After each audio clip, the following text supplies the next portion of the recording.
ओम श्री सिद्ध भैरवाय नमः. मग मी आयुर्वेदिक सल्लागार आहे. पूर्ण आयुर्वेदाचा अभ्यास केलेला आहे.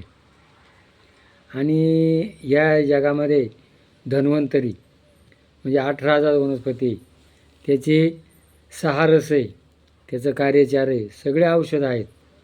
परंतु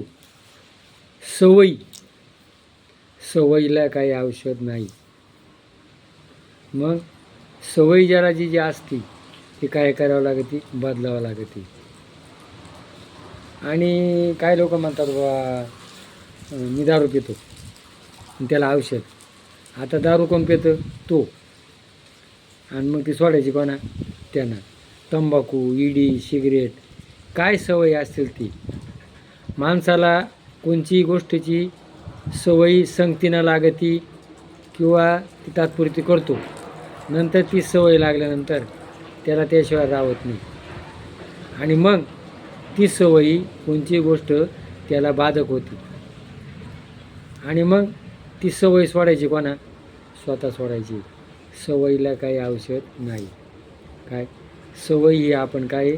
मग सवय सोडण्याकरता सत्संगती, ईश्वरचिंतन आणि मनाचा निग्रह. मला ही गोष्ट नको. मग गीतेत काय सांगितले? त्यागात शांती निरतरम. त्याग, निश्चयाचे बळ, तुका म्हणे त्याची फळ. मला ते नको. मग मी हे करतो ना, मग मी ते करणार नाही. बस झाली. सवयीला औषध स्वतः बदलावं लागतं. स्वतः बदलल्याशिवाय सवयी ही जात नाही. तर ज्याची त्याची सवय असेल, ती सवयी अतिरेक नको आहे, ती बदलावा. एवढं जर पटलं असेल तर क्लिक करा. जय भैरवनाथ महाराज की जय.